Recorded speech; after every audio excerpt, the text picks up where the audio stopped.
Olá, gente! Estamos de volta com o nosso Shine, nosso podcast, sempre com coisas diferentes, histórias fantásticas, onde teve a luz, onde teve o brilho que modificou tudo. Eu sou Suzy Camacho, estou com a minha querida Adriana Takamura, estamos todos aqui para poder falar com um convidado muito especial, não é, Adriana? É verdade, sejam muito bem-vindos, pessoal. Estamos muito felizes com vocês aqui. Eu sou Adriana Takamura, coach de relacionamento, Suzy Camacho, psicóloga, e nós estamos aqui com mais um convidado super especial para vocês hoje. E não esqueçam de se inscrever no nosso canal, dar o seu like e ajudar o canal a crescer para a gente sempre poder trazer notícias, informações, conteúdos muito legais e muito importantes para vocês, tá bom? Sim, são pessoas inspiradoras e o nosso convidado de hoje, nossa, eu adoro. Trabalhamos juntos muitas vezes com Sônia Abrão, queridíssima, uma amada. Beijo, Sônia, você mora aqui no nosso coração e eu o admiro demais. Tanto é que eu fiz questão que ele viesse aqui e fosse o nosso convidado porque ele tem dicas fantásticas para vocês. Meu querido Jorge Lordello. Ah, obrigada por ter vindo. Obrigado pelo convite. Eu não podia recusar o seu convite, porque a gente já fez tanto programa na Sônia. Foi. Fizemos muita coisa também na Luciana Gimenez, na Daniela Albuquerque. São programas, quando eu participo, é programa relacionado à violência urbana, criminalidade, você como psicóloga, dá um casamento bacana. Sempre então você é uma grande amiga. Ai, obrigada por ter aceitado. Nós é que ficamos felicíssimos, porque você tem uma história tão rica. Eu falei, gente, a gente tem que convidá-lo, porque ele faz um trabalho, além de um trabalho social, ele tem toda uma explicação psicológica para desenvolver e chegar aonde tem o crime, quem foi o criminoso, que eu fico encantada. E eu queria que você falasse sobre isso. Como é que você começou a sua carreira? Porque você é especialista em prevenção para evitar o crime, né? Sim. Na realidade, tudo começou na minha infância. Sim. Porque naquela época, o que acontecia? O que bombava na TV eram os seriados americanos policiais. Eram vários seriados. E eu ficava olhando aquilo, e eu gostava muito quando tinha algum tipo de seriado onde tinha uma investigação. Tá. Eu era curioso para saber como é que o policial poderia chegar no autor do crime. E aquilo foi me trazendo algo que me tocou demais, e quando eu fui fazer faculdade de Direito, todo o meu estudo foi para a área penal. Olha. Então eu me especializei demais na área penal, porque eu queria trabalhar como delegado de polícia inicialmente. Eu passei num concurso com 22 anos, fui o delegado mais jovem na época no estado de São Paulo, e trabalhei muito como delegado de polícia. Quando chegou um determinado momento, eu percebi que as vítimas, quando a gente entrevistava elas no plantão policial, ficava muito patente que elas foram vítimas de crime porque, de uma maneira ou de outra, elas criaram uma oportunidade que o criminoso percebeu. Tá. E eu falava para ela, puxa, mas por que você agiu assim? Se você tivesse agido assado, você não teria sido assaltado. E as pessoas falavam para mim, olha, eu não sabia disso. Eu imaginei que todo mundo soubesse, mas não, as pessoas não eram ligadas com prevenção. Perfeito. Foi aí que eu comecei a fazer um trabalho de pesquisa criminal, onde eu entrevistei durante 1 ano e meio 1.250 marginais, presos e fora da cadeia, tanto da área de homicídio, como na área de golpes, como na área de agressão à mulher. E fui entrevistando vítimas.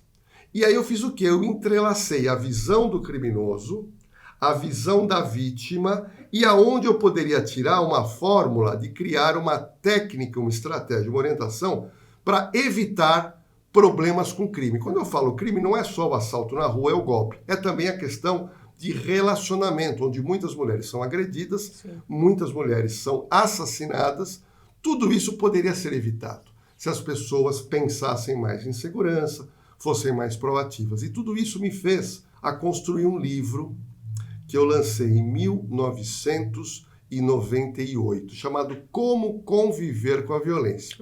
Esse livro de 400 páginas eu lancei na época pela Editora Moderna, na Bienal do Livro.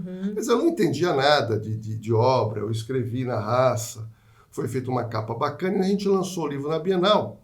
E lá na Bienal, me lembro que a gente tinha uma palestra que todos os escritores iam fazer, e na minha palestra lotou, eram 700 pessoas interessadas com o tema. Aquilo me chamou a atenção. Eu acho que eu estou no caminho certo. Fiz as palestras no sábado e no domingo. E no domingo à noite, toca o meu telefone, era a Rede Globo, produção da Rede Globo, querendo que eu participasse do programa do SPTV, primeira edição. que ainda, a Suzy vai lembrar, os estúdios eram na Marechal Deodoro. Nossa, Você sim, lembra? lembro. Era um estúdio Perto muito ali pequenininho. do Minhocão. Do Minhocão. É. E quem apresentava era Mariana Godoy e Chico Pinheiro. Olha. E lá o tema era o livro. As pessoas queriam entender, mas pera um pouquinho. Você ensina as pessoas a não serem assaltadas, a não serem furtadas? Eu falei, ensino. Existe uma técnica prevencionista. Como você pode ensinar alguém a não se acidentar no trânsito, uma pessoa não se acidentar no trabalho, você tem uma técnica para evitar violência urbana. E aí eu dei aquela entrevista no SPTV, que é uma entrevista curtinha, porque o jornal deles é curto, é coisa de 4, 5 minutos. Quando eu saio do estúdio, o que acontece? O telefone não parava de tocar. Porque um canal, ele é referência de outro canal, Exato. de outros canais. Sim. Quando alguém traz alguma coisa interessante, os outros canais, o pessoal da escuta. E aí, naquela semana, eu praticamente passei todos os dias Dando visitando entrevistas. todos os programas, porque as pessoas falaram, pô, tem um cara aí que é desconhecido, que se propõe a trazer segurança para as pessoas sem utilizar carro blindado, sem utilizar arma, sem utilizar nada.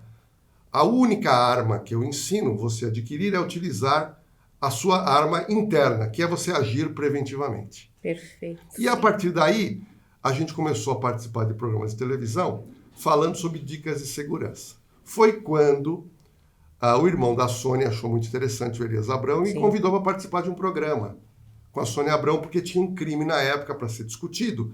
E lá eu não fui falar sobre dica de segurança. Eu fui explicar uma coisa que eu conheço muito, que é a área investigativa. Então ali eu pude dar uma visão para o fato de especialista. Então, aquilo rendeu muito audiência, o pessoal gostou da maneira como eu me expressava, e a Sônia começou a me chamar. E aí, outros programas, também na mesma linha, quando tinham esse tipo de... precisava de uma análise, isso todos os canais, desde o canal maior, o canal menor. Então, eu virei, de uma hora para outra, uma referência, tanto de dicas de segurança, como especialista em comentar casos de grande vulto no Brasil. E isso se tornou uma realidade na TV brasileira. A área de violência urbana era uma área colocada meio de lado. Sim. E hoje ela tem uma proeminência em todos os canais. Vocês podem reparar. Sim. Hoje Todos você têm. tem horas e programas, horas. Isso. E uma coisa que eu participei do início foi quando não existia isso que eu vou contar para vocês da TV brasileira, foi quando surgiu um caso onde morreu uma pessoa famosa e não sabia quem cometeu o crime. Não sabia. E o Brasil inteiro parou. Quem era? Daniela Pérez. Sim. Uma jovem apareceu morta lá no Rio de Janeiro e o Brasil inteiro queria saber. E ali começou um trabalho investigativo. Mas foi um trabalho investigativo porque ela fazia a novela da época, ela era a principal da novela, ela era a artista na época mais famosa. E ali nós começamos a fazer o quê? Uma cobertura diária na Sônia Abrão. E os outros canais foram percebendo e o interesse daquilo. E o interesse. E aquilo se tornou, vamos dizer, entre aspas, um reality show. Que é uma história da vida real contada na TV no dia a dia. Ou seja, uma cobertura que ela tem começo e você não sabe qual vai ser o final. Porque o final seria quando que nós vamos descobrir o verdadeiro autor desse crime.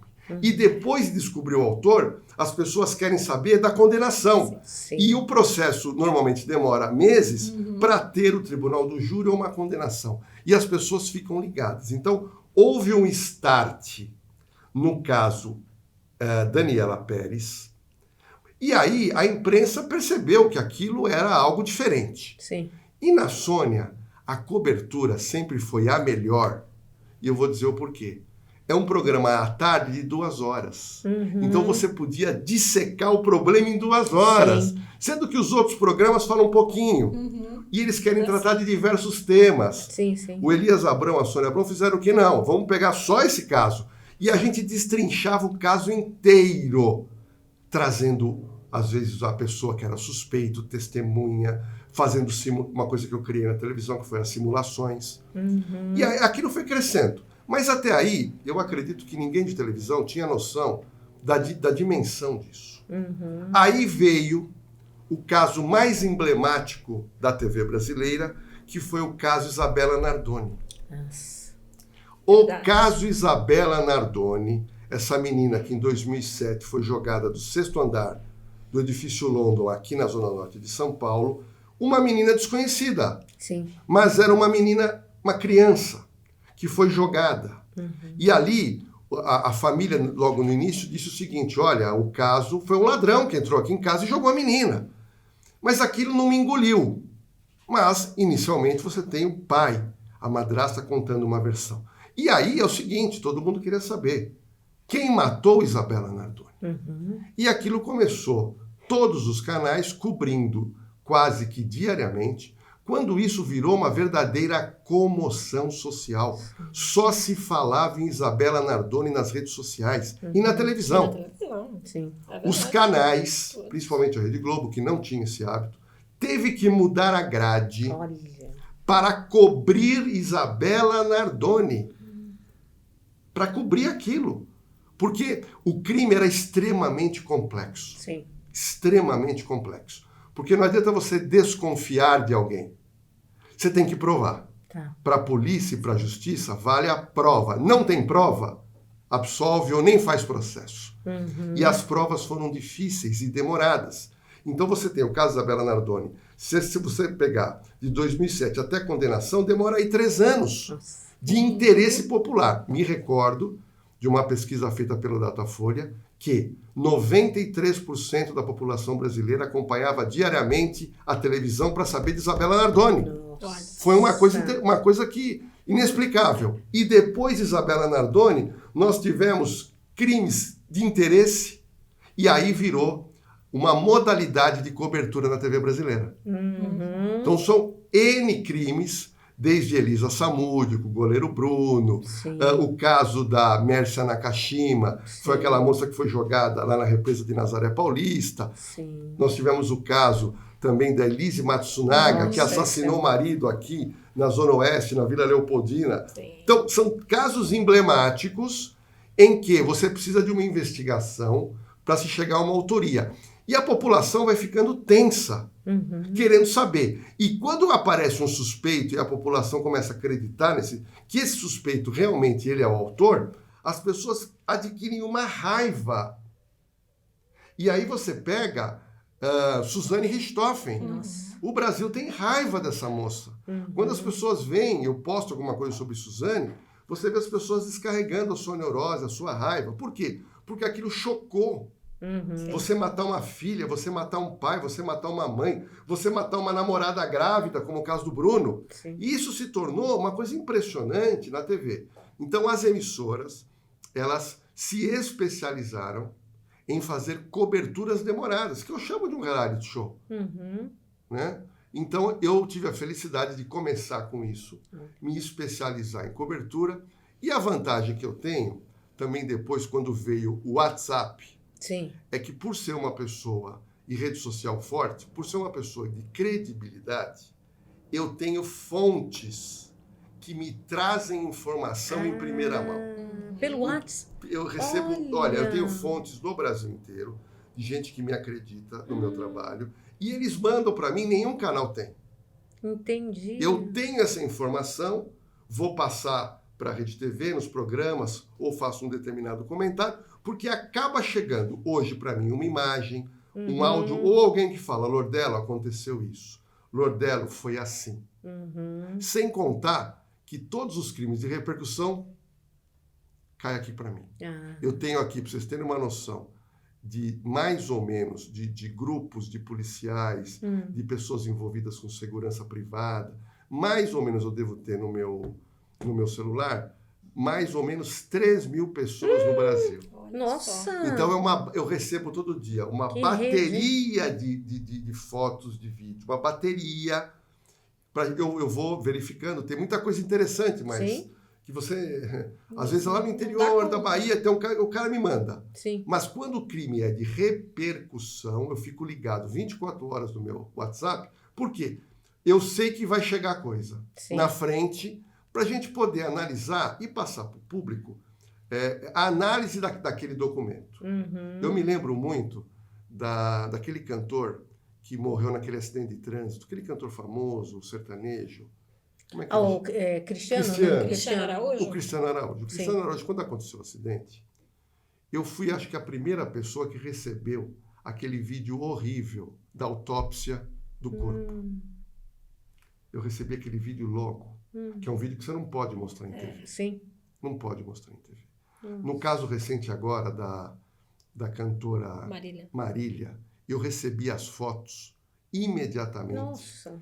Eu vi, quando eu vejo as imagens do avião, e tinha outras fotos de pessoas sendo removidas com o corpo tampado.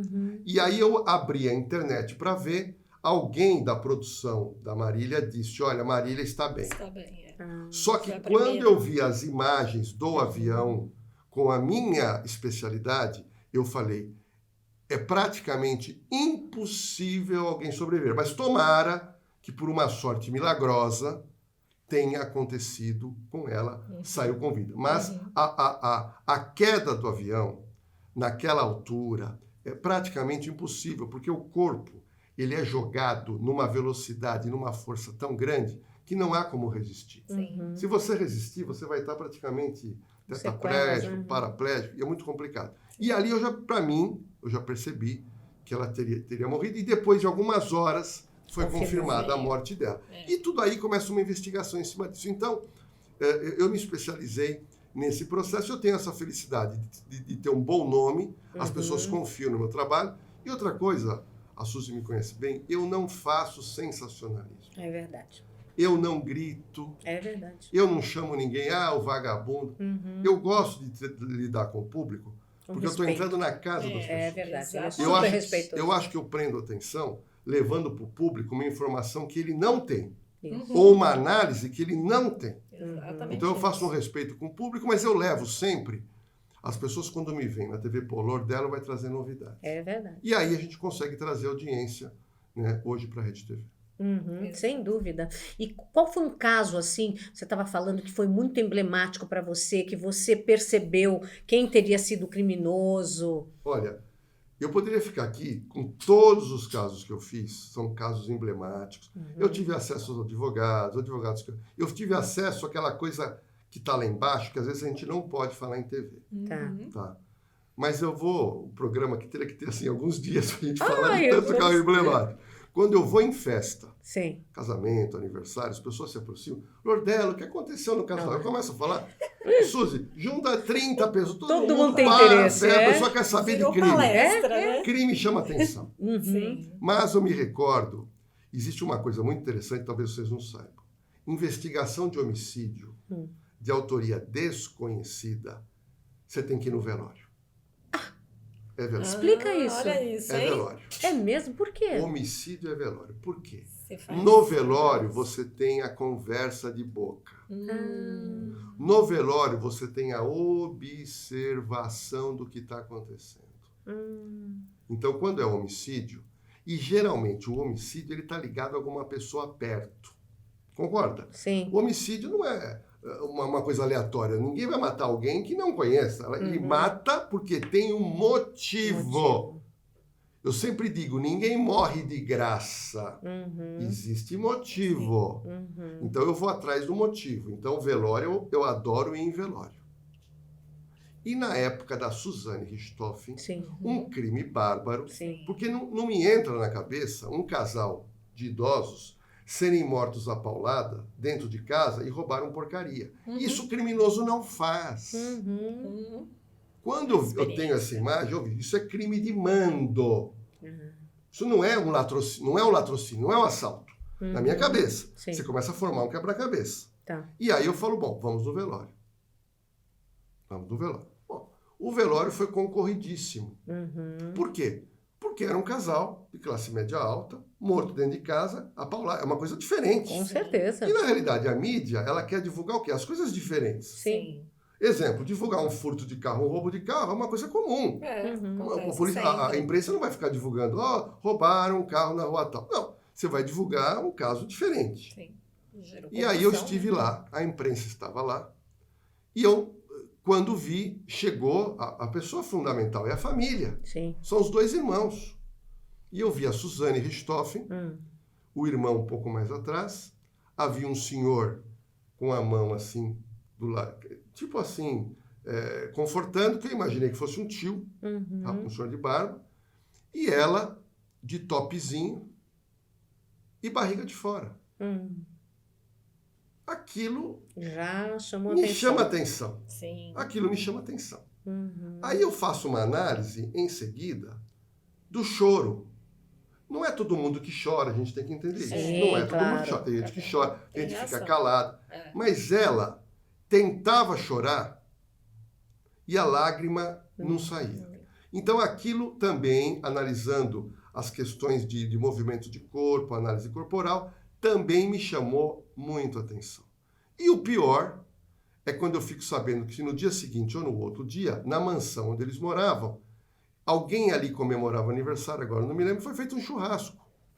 Era dela o aniversário. Era? dela. Era dela. É.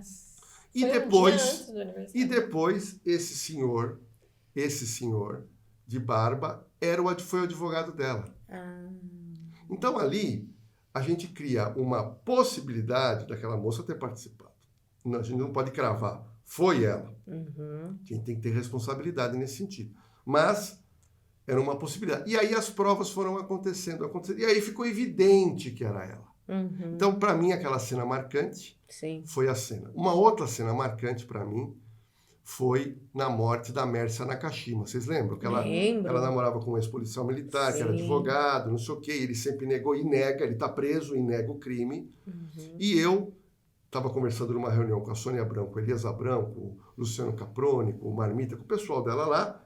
E eu sempre gostei de fazer diferente. E eu falei, olha, primeiro a ideia que eu tive foi a gente construir uma maquete no Altar de Açúa e a gente fazer toda uma encenação com bonequinhos. E aí a Margarete, irmã da Sônia, que é Sim. muito habilidosa, ela construiu uma maquete perfeita. E aí vinha a câmera perto, Suzy, você não acredita, parecia que você estava no local do negócio. Nossa. E eu comecei a explicar algumas teorias da investigação. Certo. Beleza. E aquilo rendeu, as pessoas gostaram demais. 2 dias depois eu cheguei para Elias e falei, Elias, vamos no local do crime. Mas qual que é a ideia, Lordelo? Eu falei, se você me arrumar um carro igual, Sim. que era um Honda, se não me engano, um Honda Fit prata, arruma um carro igual, atores, vamos no mesmo horário e nós vamos no local. E aí foi toda a produção da Sônia Abrão e nós fomos lá para sentir o local. Coisa. Porque uma coisa é você falar, represa, Sim. você está lá. Bom, chegamos lá, era um decidão, paramos o carro e estamos ali acertando câmera, áudio, essas coisas todas. Quando eu olho, eu vejo um barqueiro passando. Boa, hein? E eu não sei se vocês se lembram, o crime começou a ser esclarecido Por- quando um pescador Foi. que estava Isso, do ele outro lado da represa, pescando, ele vê um carro vindo, depois ele ouve uma gritaria, ouve um tiro e o carro foi empurrado. Nossa, até me arrepia. É isso Sim. mesmo. E isso é uma história de uma Verdade. testemunha. Você não sabe se é verdade ou não. Porque tem gente que é maluca. Sim, que faz questão até para... Não sei se vocês sabem, quando desapareceu a irmã do Vitor Belfort, que é desaparecida até hoje, É. eu me recordo bem que estava praticamente desistido de achar a irmã, quando aparece uma mulher falando muito bem, e ela fala, eu sei onde está o corpo enterrado. E aí a imprensa na época foi todo mundo, gente para escavar, e eu falei, acharam o corpo dela, porque essa mulher falando com uma... Então, E aí né? vasculharam tudo aquilo, não tinha nada. E a mulher era biruta. Ah, Então a gente sempre tem que ter muita cautela. Mas Sim. nesse caso, nós temos essa informação. E aí, qual que foi a ideia? Cheguei para o Luciano e falei, Luciano, vamos tentar contratar esse barqueiro para a gente ir para o outro lado. E ver se dá E aí nós fizemos Ter lá um a acordo visão, com né? ele. Fui eu, fomos o câmera, fomos para lá, ficou outro câmera para cá. E o horário era o mesmo, noturno.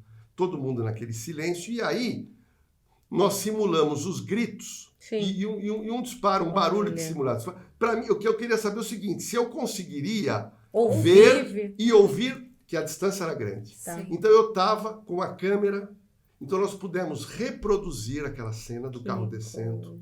E aquilo realmente foi emocionante. E foi um outro furo que a Sônia Abrão conseguiu naquela oportunidade. Então foi uma cena que também foi impactante, que foi uma ideia minha que a gente conseguiu pôr em prática, e na hora estava o barqueiro ali, que melhorou, né, a gente criar uma simulação mais ou menos do que aconteceu.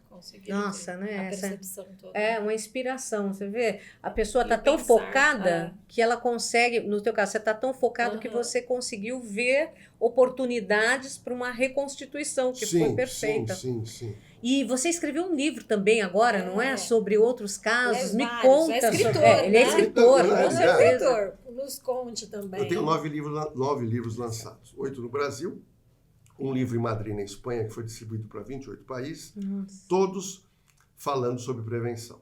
Só que, eu vou te contar uma história aqui em primeira mão. Tá, eu adoro isso. Eu estava lendo, uma época, aí, poucos anos atrás, a coluna do Flávio Rico, que é meu amigo, sim, eu gosto dele. Também. Bom, quem gosta de TV gosta de ler o Flávio Rico. Sim. Bom, e ele diz ali, olha, a Rede TV está com um projeto para produzir minissérie. E aquilo, eu fiquei, a minha paixão e a minha vontade, um dos sonhos que eu tenho 2 sonhos que eu vou contar para vocês aqui, que eu nunca falei. Ai, um dos sonhos é ser autor de minissérie. Policial. Nossa, é. Autor de minissérie. E quando eu li aquilo no Flávio Rico, eu falei, eu tinha anotado 300 histórias de crimes envolvendo o casal. Nossa. Ou o homem matou a mulher, ou a mulher matou o homem. E essas histórias, elas tinham cunho ou sentimental, ou sexual, ou dinheiro, ou gravidez, ou ciúme. Ou seja, a morte se deu por causa de um problema de relacionamento onde uma das partes não tem capacidade cognitiva de ter um relacionamento. A pessoa é violenta. Normalmente, ciúme e possessividade extrema. Tudo bem. No caso do goleiro Bruno, não foi nem ciúme e possessividade. Foi a criança. A criança. E aí, a minha ideia qual foi? Eu tinha 300 casos reais. Mas eu pegava um caso, esse caso tinha uma determinada parte do caso muito interessante. Aí eu conseguia pegar um outro caso com uma outra parte que era demais. E eu comecei a fazer o quê? Eu pegava 3 ou 4 casos e juntava numa história só. Então a história tem pegada do começo ao fim. Começa com o encontro de um casal, por algum motivo. E esse encontro vai ter a parte boa. Sim. Depois tem a parte que começa a dar problema. Depois tem uma morte e não sabe quem matou. E a polícia tem que descobrir quem matou. E aí eu resolvi escrever o quê? Eu peguei essas histórias e escrevi, na época, 4 histórias. E levei para um superintendente da Rede TV. Sim. Só que nesse processo demorou quase 1 ano. E naquela época, o Brasil tinha entrado na crise. Foi aquela época do impeachment da Dilma. Sei. Então ali, o superintendente falou, Lordelo, a gente tinha realmente esse interesse, só que agora temos que esperar o país dar uma ajeitada. E o pior é que não ajeitou mais. Foi um atrás do outro. Sim. E aí eu me vi com aquelas histórias. E eu falei, puxa vida. E aí eu tive a ideia, quer saber de uma coisa? Eu vou procurar alguma editora que tiver interesse. E aí eu escrevi 14 histórias. Nossa. E as histórias têm uma pegada que é impressionante. Como é que chama o livro? Paixões Perigosas. Olha aí. Que para mim seria o título do seriado. Sim. Paixões Perigosas. O que acontece? Se vocês repararem, por que novela tem sucesso? Porque tem paixão perigosa. É verdade. Porque tem violência. Sim. Porque tem traição. Porque tem ciúmes. Novela, os filmes. Então você imagina você fazer um seriado que termina num dia, ou às vezes alguns capítulos, só com essa pegada. Sim. Então eu peguei e lancei o livro. Foi lançado aqui ali na Livraria Cultura da Rua Alameda Santos com a... Sei. Ali que foi... Pô, e para minha surpresa, porque quando a gente lança o livro, a gente nunca sabe quantas pessoas vão. Sim. E foram 750 pessoas. Que beleza. E eu recebi gente da Bahia, você não acredita, Minas Gerais, Curitiba, beleza. Gente que pegou um avião para me dar um presente. Gente. Eu saí de lá assim... com a cabeça, eu falei, caramba, como é que pode uma pessoa sair do estado dela, pensou? uma quarta-feira com chuva? Reconhecimento, né, do trabalho. E esse livro a gente lançou, e eu já mandei esse livro para algumas pessoas importantes. Quando foi lançado? Foi lançado... A pandemia começou em 2020, 2018. Só que é o seguinte, o que eu sinto na TV hoje, não está tendo produção nesse sentido, em nenhum canal. Não. É verdade. Nenhum canal. Mas eu entendo que no momento certo, alguém vai me ver como um escritor, ou para que eu possa orientar um escritor a criar essas minisséries que seria uma paixão. Fantástico.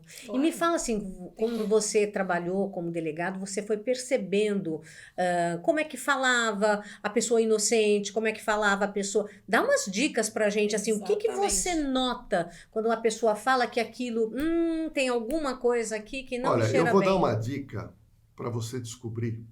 É uma técnica de interrogatório, é uma técnica de entrevista, para você descobrir quando a pessoa está mentindo. Nossa, passa pra gente. E aí, vamos fazer aqui uma brincadeira. Vamos lá. Você mulher ou você homem que está desconfiado da pessoa que você tem um relacionamento, você não precisa ir atrás da pessoa.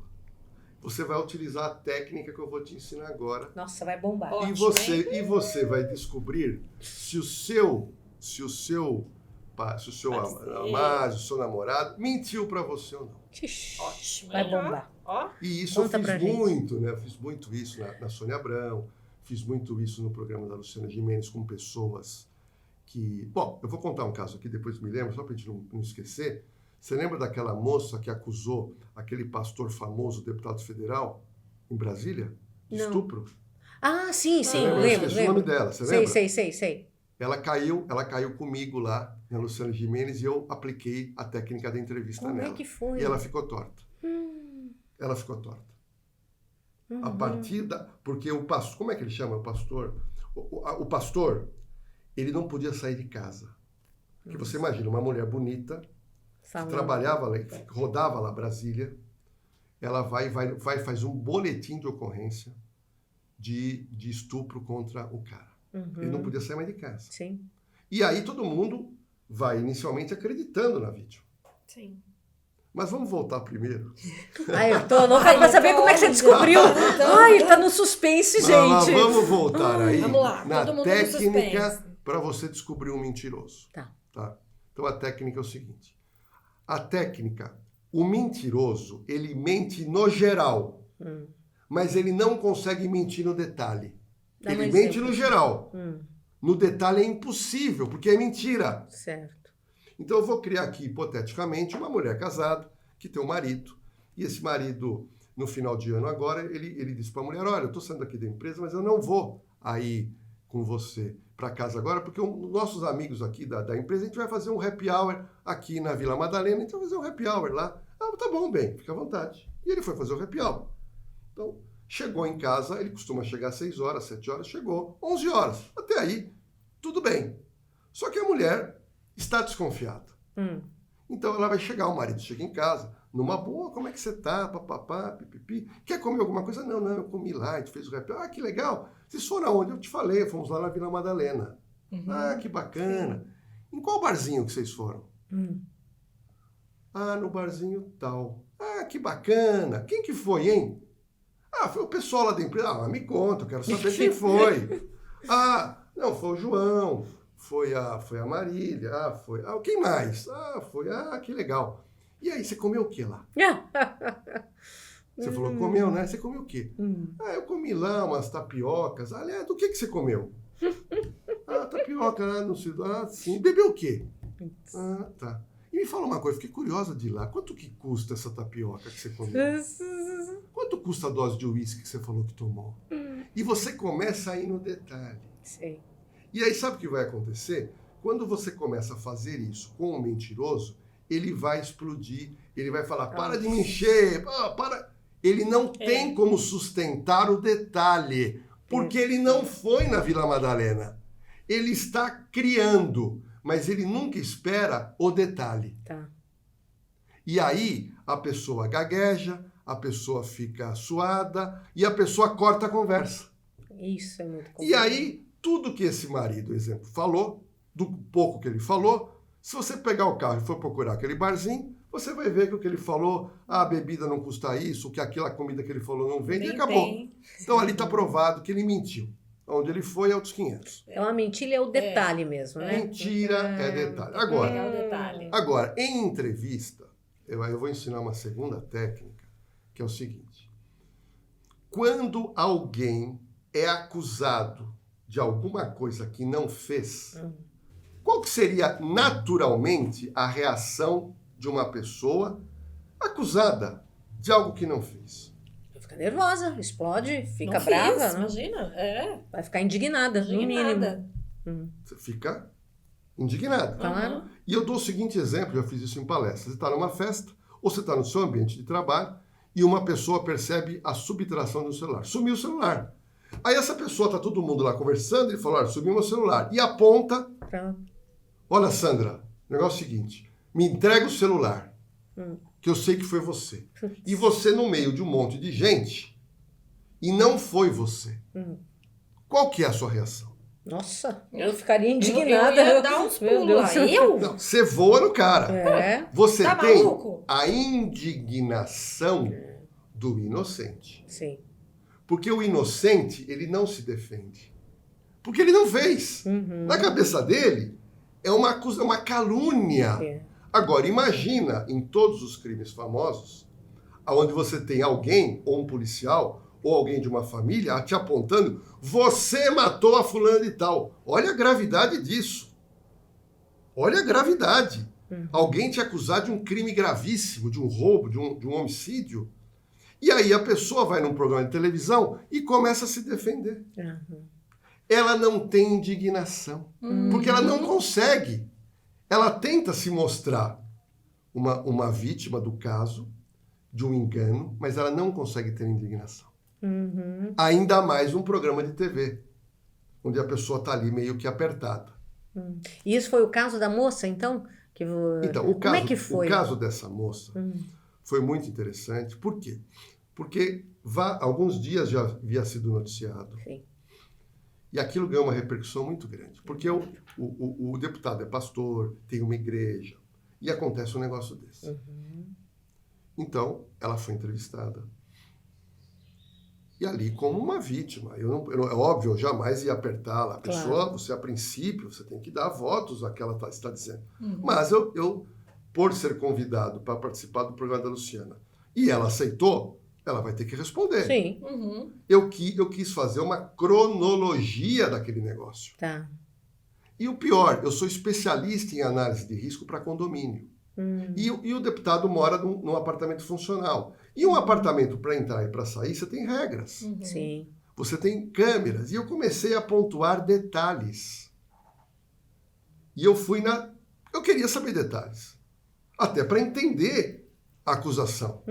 Então, detalhes da chegada, detalhes da entrada, detalhes do que aconteceu lá dentro, quando ela saiu, os detalhes, com quem ela conversou, com quem ela não conversou. Estava machucada. E ela se embananou.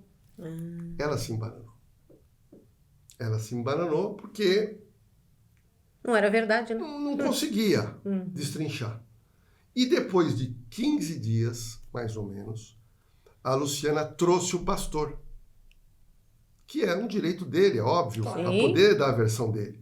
Só que, daqueles 15 dias que se passaram, a própria polícia do Distrito Federal foi atrás desse tipo de prova e já desqualificou a acusação. Nossa.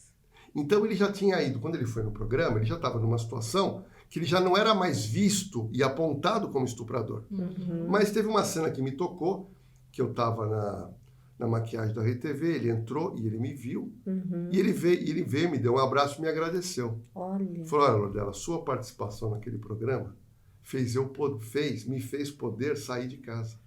Porque eu não tinha mais coragem de sair. Ele me falou isso. Meu Deus. Eu não tinha mais coragem de sair de casa.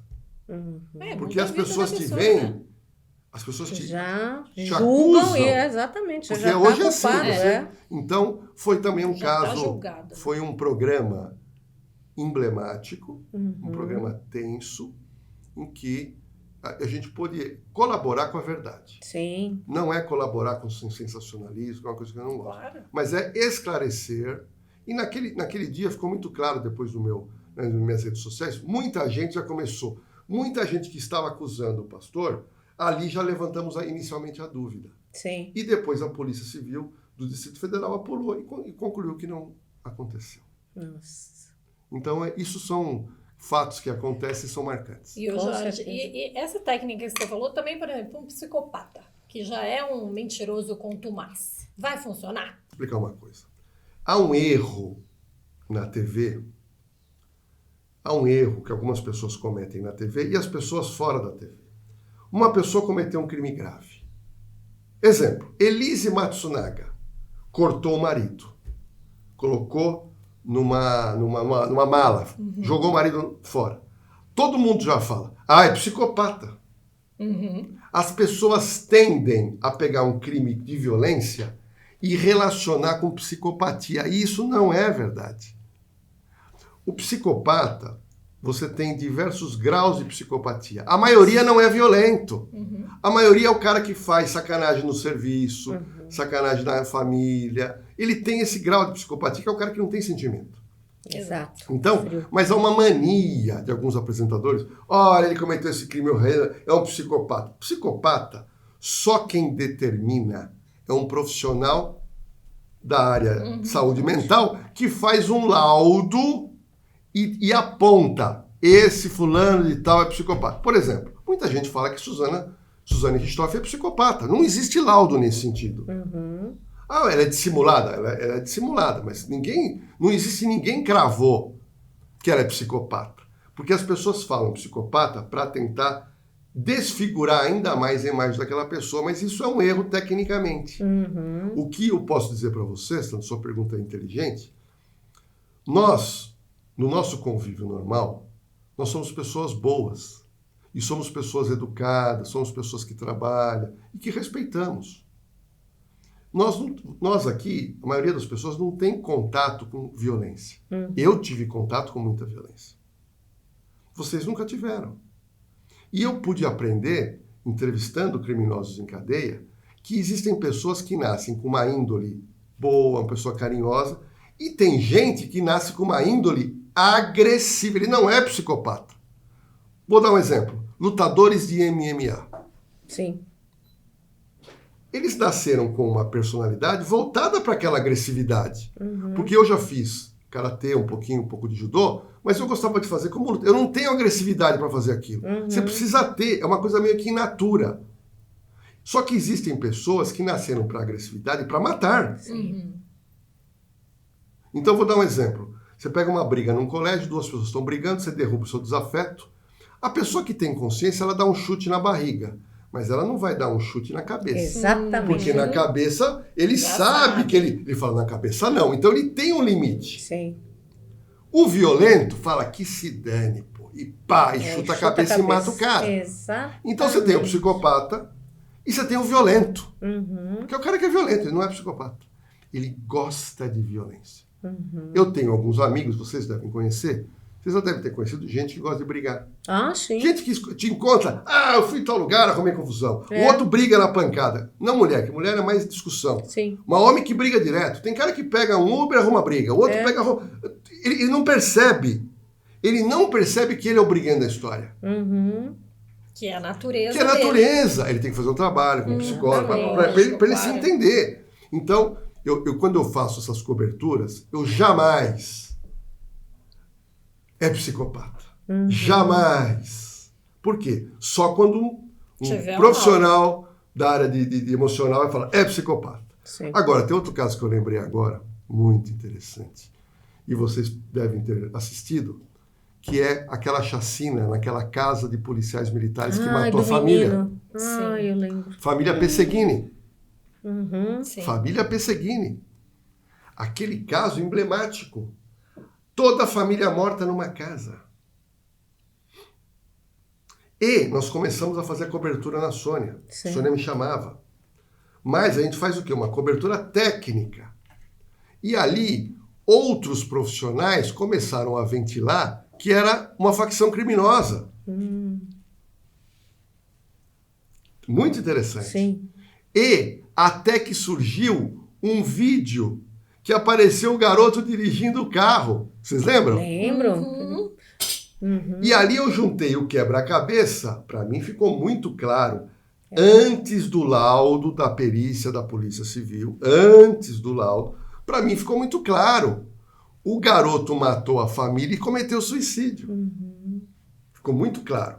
Mas eu evitei de dar minha opinião, porque era uma coisa mais de experiência, eu precisava trazer um pouco mais de provas. Foi aí que a perícia soltou o laudo para todas as emissoras, um laudo de 400 páginas, um laudo de uma habilidade fantástica, porque o caso ganhou uma notoriedade, foi caprichado aquilo, e eu passei um fim de semana lendo o que a gente recebeu sexta-feira à noite, 400 páginas, com foto, com dinâmica de tiro, mas tudo certinho. O tiro que o garoto se matou, a altura, porque ele estava de pé, aonde pegou o projétil, olha, o resquício do projétil com o cérebro, com o tecido do garoto na parede, mas tudo registrado. E ali, o único programa, a única pessoa que sustentava que era o garoto, era eu. Nossa. A única pessoa. Foi aí que na segunda-feira nós fizemos o programa inteiro com o laudo. E aí os outros programas baixaram a bola, porque não tinha mais discussão. Né? Já tinha o laudo e... O laudo foi muito bem feito. Às vezes o laudo pode ser mal feito, você pode contestar um laudo. Mas foi um crime também que foi muito tenso e assim, curioso no sentido de juntar quebra-cabeça e chegar numa autoria. E no final, a conclusão da polícia e da justiça, do Ministério Público, foi essa. Foi 4 homicídios seguidos de suicídio. Nossa. E para nós, no dia a dia, quais são as dicas que você dá para a gente se prevenir da violência, né? Porque eu sei que às vezes não tem como evitar, mas pode haver uma prevenção. Quais são algumas dicas, algumas atitudes que nós devemos ter? Suzy, hoje o principal, essa pergunta é excepcional, é isso aqui. Primeiro, celular é o objeto mais viciante que existe. Perfeito. Todo brasileiro tem isso aqui. Até uma senhora de 80 ou 90 anos tem. Sim. Eu acho que a única senhora que não tem é a minha mãe. Não tem 87 anos, dona Nazaré. Eu comprei, dei, não quero. Mas o resto não tem. Mas também é porque não quer, né? Não porque quer. tem. Mas não quer. Não, eu até já me desfiz, ela não quer. Então, tudo bem, mas é o vício do brasileiro. Sim. Então, isso aqui, até pouco tempo, ele era roubado. Sim. A estatística policial é o objeto mais roubado do Brasil. Mais roubado. Ganha de tudo. Só que, em setembro de 2020, o Banco Central lança o Pix. Então, juntou um aplicativo de banco. Só que o aplicativo de banco, ele não tinha rapidez de transferência bancária. E agora, através do Pix, ele tem transferência. Imediata, né? Imediata. E, recentemente, a minha amiga apresentadora, ex-Big Brother, a Iris Stefanelli, foi assaltada na rua com o empresário dela, roubaram os 2 celulares e transferiram em poucos minutos 150 mil reais. Meu Deus. Então, Suzy, respondendo a sua pergunta, hoje, qual que é o problema? É o aplicativo de banco com o Pix dentro disso aqui. Porque o aplicativo de banco, ele nada mais do que um terminal bancário. Sim. Tudo que um caixa faz num banco, você faz hoje na sua casa ou na rua. E os criminosos descobriram isso. Os criminosos descobriram e eles fizeram o quê? Eles ressuscitaram o sequestro relâmpago, que estava esquecido. E agora, sabe o que aconteceu? Criou-se essa modalidade chamada quadrilha do Pix, que nada mais é que um sequestro relâmpago, onde eles querem te roubar dinheiro. Então, hoje você tem 3 problemas com o celular. Primeiro é o golpe. As pessoas estão te ligando, te passando por gerente de banco ou gente da segurança, conseguem introduzir alguma coisa aqui dentro e levam embora o seu dinheiro. Primeiro é o golpe. Segundo, é você estar em algum lugar e subtraem o seu celular. Sim. Por exemplo, você está no seu carro com o celular no coisa. Aí o cara quebra o vidro e te leva. Ou você está num restaurante, numa balada, o cara vai e te leva. Sim. Aí eles conseguem abrir o seu celular, abrir o aplicativo e faz transferência. E a terceira, que é a pior, é o assalto. Nossa. Ele te assalta, mantém você no carro. Nossa. Você tem que abrir todos os aplicativos. Aí você pode falar assim, mas eu não tenho quase dinheiro nessa conta. Tá bom. Você tem cheque especial? Eles abaixam. Você tem crédito pré-aprovado? Eles baixam. Você tem financiamento? Eles baixam. Então aquilo vem. E eles, manda para alguém. Normalmente é laranja. Sim. Algumas pessoas mantidas em cativeiro. Nossa Senhora. Algumas pessoas mantidas rodando com o carro.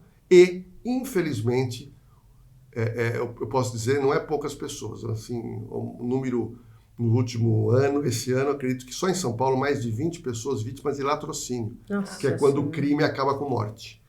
Então, a recomendação que eu dou. São Vamos lá. 2 dicas que eu criei, caro internauta. A primeira é o seguinte. Você deve ter na sua casa um celular que você não usa. Todo mundo tem. Celular velhinho. Se não tiver, compre um celular mais barato. Você tem um segundo celular, onde você vai tirar do seu celular o aplicativo de banco e passar nesse celular. E esse celular velhinho, ou que você comprou, deixa ele em casa guardado. E aí você usa o Pix no conforto da sua casa e com segurança. Perfeito. Essa é a dica mais segura para utilizar o Pix.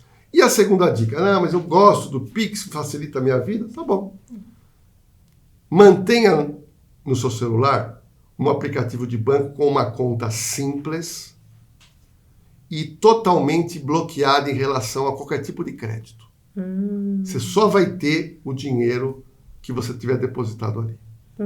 Ela não pode estar atrelada à poupança. Cheque, você falou, não quero cheque especial, não quero nada. Então você vai manter uma conta ali. Você passa pelo problema, mas a questão do dinheiro, dessa subtração, não vai acontecer. O pior é que no dia a dia eu encontro com amigos e eu pergunto pro cara, me abre seu celular, o cara abre, Tá lá, na capa já estão os aplicativos do banco. Só que o banco tem segurança armado, porque ele sabe que é perigoso. Sim. E a pessoa no dia a dia, ela está com isso aqui, carregando a vida financeira dela. Exatamente. Então, fica aqui esse alerta, que para mim hoje é o perigo maior. Não só em relação à perda financeira, mas a questão de integridade emocional e integridade física. Agora você quase falou.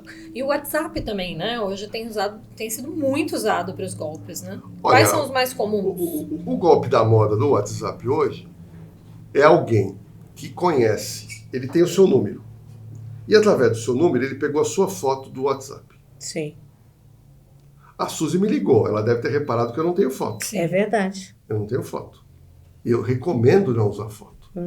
Se você quiser pôr alguma coisa, põe lá a foto de uma montanha, foto do... Gente, olha que imagem, dica, eu não né? tenho isso. Você eu não tenho mesmo, põe a é sua verdade. foto. Você não põe a sua foto. Por quê? Eles vão pegar a sua foto e vão pegar uma linha telefônica qualquer e baixa o WhatsApp. E põe. E aí ele pergunta, mas como é que ele sabe quem são meus parentes?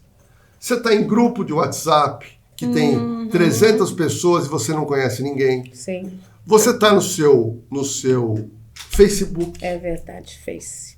É Tem verdade. toda a vida da pessoa. E aí vai uma dica que eu acho que vocês não sabem.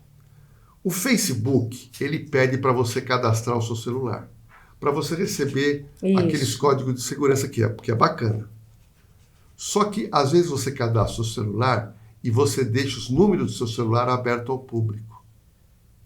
Você tem que apertar. Você pode apertar para não aparecer para ninguém, para Certo. aparecer só para quem você determina que você segue, que você permitiu seguir, e tem o outro que é público. Sim. É, e Você realmente é um tem público. E aí, o cara tem o seu número, ele tem a sua fotinho, ele criou, ele vai no WhatsApp de todo mundo que você está lá, fica pesquisando quem bobeou e tá um número. E aí ele vai lá, olha, eu troquei o celular, ou esse celular aqui agora é só para contato. Ó, dá um toquezinho primeiro. E depois vai pedir dinheiro. É isso É mesmo. isso mesmo. Olha Essa quanta dica. semana já teve lá. Meu Minha família Deus. já teve. Ah, todo Agora, mundo tem uma passou. dica aqui para homens. Ih, vamos lá. É o golpe que eu chamo o golpe da gatinha. Ué, como é que é isso? O golpe da gatinha. Eita. O golpe da gatinha é o seguinte. Quadrilhas especializadas começam a utilizar, verificar perfil no Facebook de homem casado e com uma situação financeira aparentemente melhor. Tá. Aí, um perfil de uma moça jovem manda um direct pro homem. Um direct assim, olha, puxa, você é meu tipo, ó. E o cara fala, poxa, e o cara, homem é bobo, né? Sim, quando Homem vê. é bobo. E aí ele troca um bate-papo, a mulher eu tô carente, papapá, e aí eles migram para o WhatsApp. E aí a coisa começa a ficar mais picante. Sim. E esse ficar mais picante, o que acontece? Ela pega e manda um nude. Mas a pessoa que está mandando, às vezes nem é mulher, às vezes é um homem. Sim. É fake total. Mandou. E aí fala, manda um nude pra mim. Aí o bobo manda. Aí quando a pessoa pegou os nudes, o que vai acontecer? Um homem, com voz de homem, voz grossa, vai e fala, olha, você deu em cima da minha filha, que é menor de idade. Isso é crime de corrupção de menores. Isso é abuso. O cara fica branco. Claro. Aí o cara fala, já vi no seu Face, você é casado com fulano de tal, sua filha é fulano de tal, seu sócio é fulano de tal, eu vou espalhar tudo isso aqui, minha filha está em pânico, eu estou precisando gastar com a minha filha com psicólogo e você vai ter que pagar. Meu Deus. E aí eles pedem, Olha eles isso. têm pedido de 5 a 10 mil. O homem apavorado faz o Pix. Quando o homem faz o Pix, depois de 2 dias, a gente é uma gíria que chama de repique. Liga uma outra pessoa contando uma história que é da família e quer mais dinheiro. Ai, Jesus. Aquilo não termina. Para. E o cara não dorme. Claro. O cara não dorme. Então esse golpe da gatinha, Então, homens, estão vendo? Não pode cair em golpe. Só seguir a linha reta. não, Né? seguindo a linha reta, você não tem Já problema. não tem problema, com Mas certeza. A Mas mulher, eu sempre olha- digo para os meus amigos casados, a mulher que vem do nada, É. a mulher do nada te achou Aparece bonito, lá, quer dizer, ainda gente. mais hoje em dia com site de relacionamento. Sim. Pois é. Agora, tem uma dica Deixa eu aqui, achar. agora eu lembrei. A melhor Rede dica social. para cartão É. de crédito e de banco. Melhor dica. Qual? Essa dica é incrível. Eu postei no meu Instagram, faz um ano já, uma cena muito interessante, que é o seguinte. Imagina uma moça, ela está numa loja de roupa fina, fez umas comprinhas, e ela pegou e deu o cartão para pagar, e ela foi ver o tabu, foi ver alguma coisa. Sim. Quando ela sai, a moça que estava no caixa pega Ai, e fotografa. faz pum, frente e verso. E aí ela veio, pois entregou. O que acontece? Tendo os dados da frente e verso do Acabou. cartão, você faz compra Tudo. pela Online. internet e por telefone. Nossa. Então, qual que é o risco? Quando você vai fazer uma compra,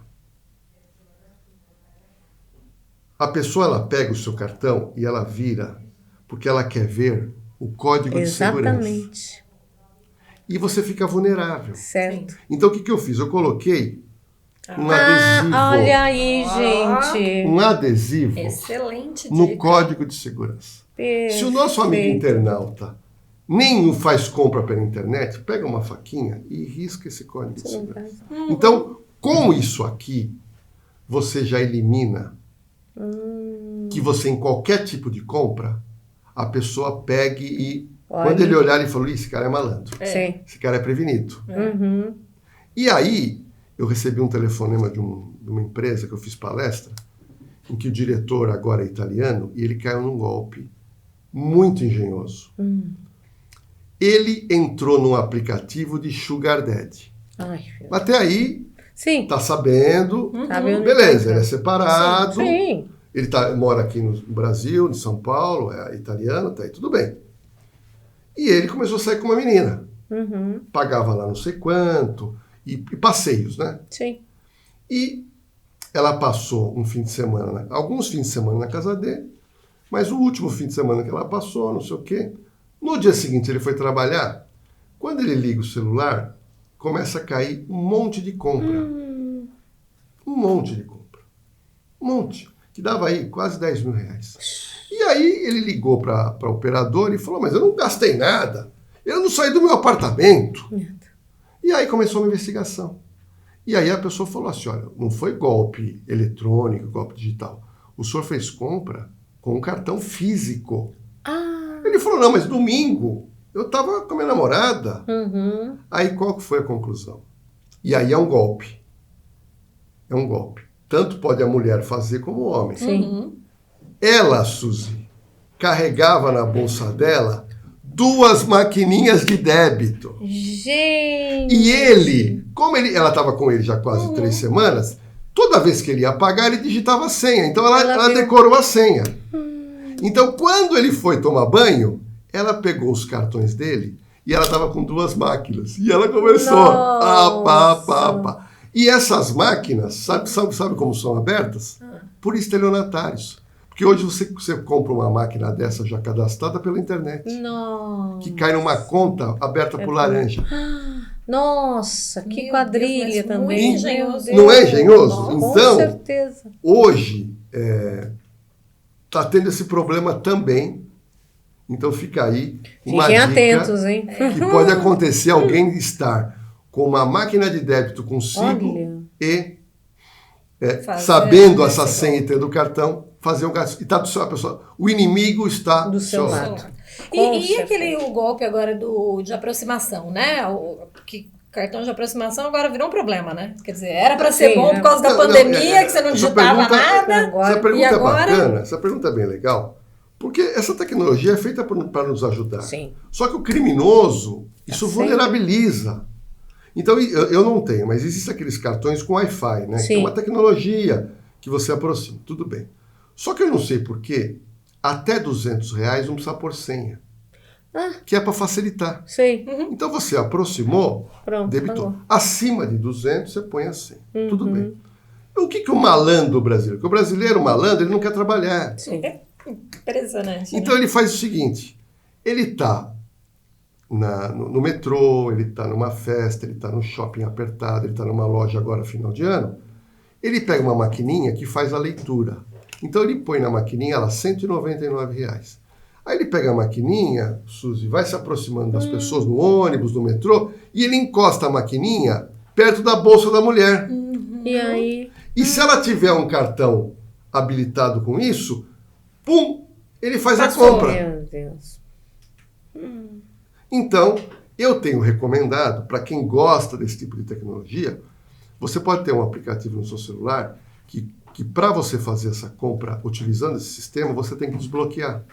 E depois que você fez a compra, você bloqueia o cartão. De novo. Então aí não faz mais a leitura. Nossa, dica ótima. Mas tem muita gente que perdeu dinheiro. Mas muita gente está falando isso. Você não pode sair com o cartão na bolsa porque vem um... Não, numa festa apertada, as pessoas, você não sabe, está encostando. Sim. Né? Nossa, Lordelo, amei. Você tem cursos que você dá sobre isso? Então, como é que funciona? Eu faço palestras em empresas, em associações, há muitos anos. E eu queria deixar minhas redes sociais, porque quem gosta de segurança, tanto investigação, casos da moda, como dica de segurança, você pode ir no meu Instagram, que é o @JorgeLordelloOficial, Lordelo com 2 L's, Facebook também, Jorge Lordelo, e eu criei um canal no YouTube que é muito legal, que não tem o meu nome, ele chama-se Não Caia na Roubada. Ai, que ótimo. Então são vídeos de 6, 7 minutos, só para ensinar segurança. Ótimo. Então, cada coisa que eu falei aqui tem um videozinho lá no YouTube do Não Caia na Roubada, que é muito bacana. Muito Nossa, ótimo. excelente. Prevenção, para todo mundo conseguir se precaver. Agora, eu contei né? para você, para a gente finalizar. Eu contei o meu sonho, que é ser... você ia falar dos dois, exatamente. Verdade. O primeiro sonho é ser autor de minissérie. Sim. E o segundo sonho... Estamos lançando aqui o sonho, que é para ver. O sonho tem que pôr para fora. Tem que né? ser, ele se materializa. Aqui, né? E o outro segundo sonho é ter um programa ao vivo na TV, policial, mas completamente diferente do que tem aí. Como seria? Então, eu não vou contar o modelo, senão porque pega porque é uma coisa que com a minha... meu diretor é um cara que também muito... A gente criou um modelo. Porque o que acontece? Se você assistir todos os programas, não é demérito. São formatos que eu admiro. Eu assisto todos. Sim. Eu assisto todos, não é demérito. Mas todos os grandes apresentadores, os programas são iguais. Desde manhã até a noite. Mostra um vídeo de crime, faz um comentário. Mostra um vídeo de crime, faz um comentário. Mostra vídeo de crime. Então, esse é um formato. Então, eu não faria algo igual. Sim. Então, a gente criou um formato para tratar de coisas factuais, mas com outro formato, e que é um sonho.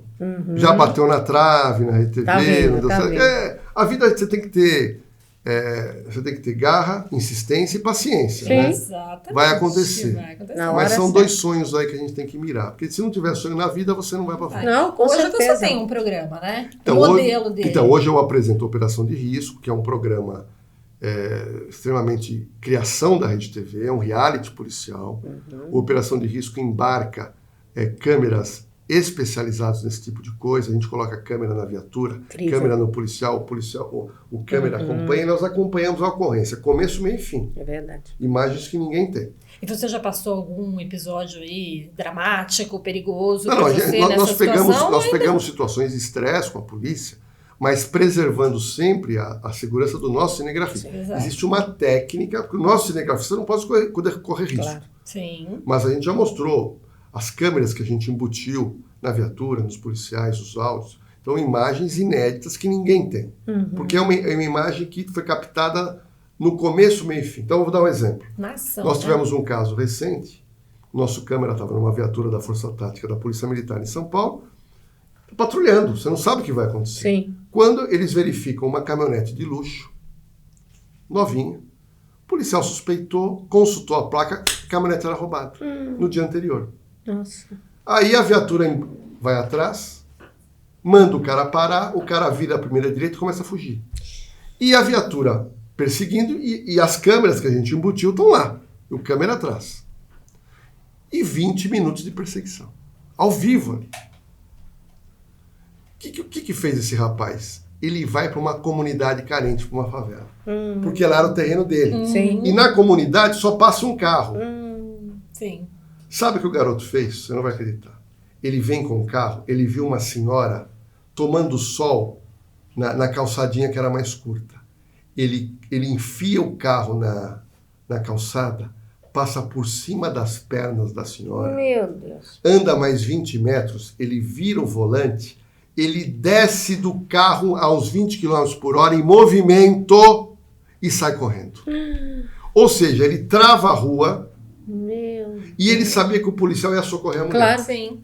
Tudo isso nós captamos a imagem, ao vivo. Olha isso. Só que haviam outras viaturas também cercando. E prendemos o cara depois. Nossa Senhora. Então o sucesso do programa é mostrar em tempo real com o trabalho do policial. Então hoje nós temos... o programa é exibido em 2 horários e formatos assim um pouco diferentes. Hoje é sexta-feira, toda sexta às 23 horas, e sábado, que a gente chama de episódio inédito, às 22h10. Então, um programa que dá uma audiência tremenda, a gente chega a ficar em 3º lugar, já ficamos em 2º lugar, só que então, a audiência é muito grande. E quando vai para o digital, no nosso canal no YouTube da Rede TV, do Operação de Risco, eu até postei esses dias, nós tivemos, Suzy, esses dias, um programa... com menos de um ano, bateu 38 milhões de views. Olha! Já tivemos programas com 54 milhões de views. Então o programa ele é assistido meio como Netflix na internet. A garotada não assiste na TV. Então você tem o público de TV. Sim. Então o programa realmente é uma felicidade para mim comandar um programa de sucesso que faz frente desde a Globo. A gente faz frente, a gente chega junto e muito legal. Que beleza, e você ajuda, merece, né? nossa. Super merece. E ajuda também a população a enxergar o outro lado da história, o trabalho né? da polícia. O trabalho da polícia. A valorização do policial. É. Nós trazemos o policial no estúdio, entrevistamos o policial, valorizamos o trabalho policial. Muitos jovens resolveram prestar concurso para a polícia por causa da Operação de Risco. Então o programa tem uma utilidade. Desculpa, gente. Ele tem uma utilidade pública que é impressionante. Não, com certeza, e inspirador. Assim como você, lá quando você estava na infância, você assistiu os filmes de investigação e se tornou um delegado e posteriormente uma pessoa especializada nessa área, quantas outras pessoas você vai inspirar? Olha o Shine, olha o Shine aqui, né? De muita gente. Isso é muito bacana, né? Mostrar o lado positivo dessas situações. Eu queria que você terminasse falando sobre uma mensagem aí para o público que está nos ouvindo, está nos assistindo. O que você poderia dizer, porque você é uma luz aí para todos nós. Não, primeiro eu queria agradecer, Suzy, o seu convite. Quero desejar muita sorte para o canal. Amém. Eu acho que você que está assistindo aqui tem que assistir, porque elas aprofundam o assunto. A proposta delas, quando me convidaram, era realmente trazer um pouco da história para que você possa se inspirar. Isso eu chamo de ambiência. Um conselho que eu queria dar, tem muita gente que está com dificuldade financeira, a pessoa não consegue melhorar no trabalho, a pessoa não consegue melhorar a relação pessoal dela. A pergunta que eu faço é a seguinte: qual que é a sua ambiência? Quem são seus amigos? Nossa. O que você assiste? O que você lê? Ótimo. Se você tiver uma ambiência bacana, então, por exemplo, o Shine, ele vai trazer aqui uma série de personalidades para te contar uma história. Sim. Essa ambiência, talvez o que eu falei hoje, alguma coisa, você fala, pô, esse cara começou pequenininho, o negócio foi, persistiu e deu. Então, eu acho que a ambiência é você procurar escolher as suas amizades, escolher o que você lê, escolher o que você assiste, para você criar uma ambiência de agregação. Que tem muita gente que está na pior, mas ele não percebeu que a ambiência dela é boteco para beber, Nossa, é fazer perfeito. fofoca. Eu vejo conhecidos meus que estão em situação financeira precária, eles passam o dia inteiro discutindo política na internet, brigando com as pessoas. Qual que é a ambiência na sua vida? A ambiência, Suzy, determina o que você vai ser. Perfeito. Você tem que ter amizade com pessoas que te inspirem. É isso. Não pessoas fofoqueiras, pessoas agressivas. Então, fica um recado, eu acho que da minha vida, que eu aprendi essa coisa da ambiência. Nossa, perfeito. Muito Que luz, frutífero, meu Deus. que luz. E tem algo mais que você gostaria de nos dizer dos seus momentos aí? Você tá nas redes, em tudo que então, já vou passou? mais uma vez aqui, então, as minhas redes, o meu Instagram que eu adoro, que é o @JorgeLordello_oficial. O meu Instagram é Jorge Lordello. O meu canal no YouTube que eu adoro. O meu canal no YouTube foi uma coisa, porque é o seguinte, muita gente tentou fazer canal de dicas de segurança. Sim. E não foi para frente. É verdade. E a Rede TV me chamou, vamos fazer, uma coisa muito simples. E nós batemos agora quase 350 mil seguidores falando de segurança. Então é muito legal, eu acho que eu trouxe para o Brasil uma coisa que não tinha, que era as pessoas se interessarem por segurança. Tanto é que vocês me perguntaram coisas hoje e que muitas de vocês vão colocar em prática. Com certeza. Então, a finalidade do meu trabalho esses anos todos, não só com livro, com palestra, com televisão, é fazer com que as pessoas olhem mais para dentro de si e vejam o mundo com segurança. Você vai sair da sua casa, o que você vai levar na carteira? Eu preciso levar o celular? Perfeito. Qual a roupa que eu vou usar? Eu posso esconder alguma coisa que eu tenho aqui de precioso? Para que você não precise passar por uma situação de estresse, de um assalto, não precise ir para uma delegacia, que tudo isso é muito traumatizante. Nossa Senhora. Eu tive contato com gente que morreu, tive que dar notícia do falecimento, gente que adquiriu síndrome do pânico, estresse pós-traumático após um furto de um celular, após um vidro quebrado para roubar uma bolsa. Sim. Então as pessoas têm que pensar mais em segurança, porque infelizmente nós vivemos num país perigoso. Um trabalho Com de certeza. muita utilidade pública, evitando vários problemas, né? Físicos, psicológicos, né? Com Enfim, certeza. excelente. A gente ficou muito feliz, muito Obrigado. satisfeito com a Você é sua um presença. querido. Sucesso pro Shine. Ai, Muito obrigada. Muito obrigada. Vamos chamar E pra você mais vezes para você contar sobre esses Olha, outros tem um tema projetos. muito legal, que a gente pode discutir num outro programa, um tema para as mulheres principalmente, que é como reconhecer um homem violento durante o processo de... Porque você tem primeiro o processo que você conhece a pessoa, né? Você não está namorando. Primeiro você tem um período de conhecimento. Depois você tem um período de namoro. Depois, se avançar, tem um noivado e tem um casamento. Ou juntou. Então, eu ensino para cada período como é que você identifica uma pessoa que está do seu lado. Também pode ser para o homem e para a mulher, é a mesma coisa. É como identificar, que eu chamo de sinais exteriores da violência. Nossa. Perfeito. Queremos. Então, quando você perceber esse sinal em alguém que você está tentando, fala, opa, não gostei. Aí ele fez mais um sinal, opa, não dá. Perfeito. É uma personalidade. Já acende todos os alertas. Nossa, já está No futuro, convidadíssimo. aí a gente pode falar sobre isso, que Já é um tema estamos, legal. olha, Exatamente. gente, fantástico. E é uma realidade que a gente tem que se prevenir, sim. Exatamente. Lordello, agradeço demais a sua participação. Obrigado, você é um querido. Obrigada por você ter vindo, viu? Muito sucesso. Não, e olha, Shine. a televisão me deu amigos de vida. Nossa. Suzy é uma amiga de vida quando a gente se encontra nos programas. Ai, sempre querido. Então, a legal da ambiência da televisão é as amizades. Nós tivemos recentemente o prêmio Comunique-se, né? Que é o Oscar do jornalismo brasileiro.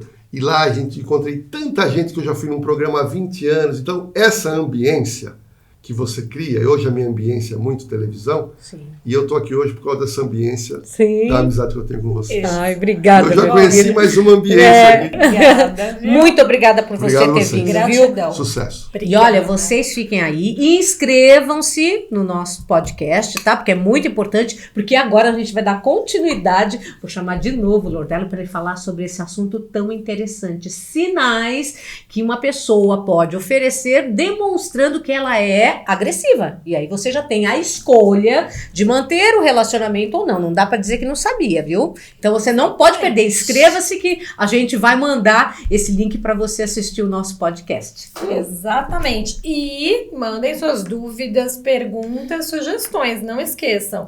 E sempre, né? Dando um like no nosso canal, se inscrevendo também no nosso convidado, Jorge Lordello, todas as redes pra gente bombar muito e ter muito shine aí pela frente, né? Muita inspiração, é isso que a gente deseja pra vocês, viu?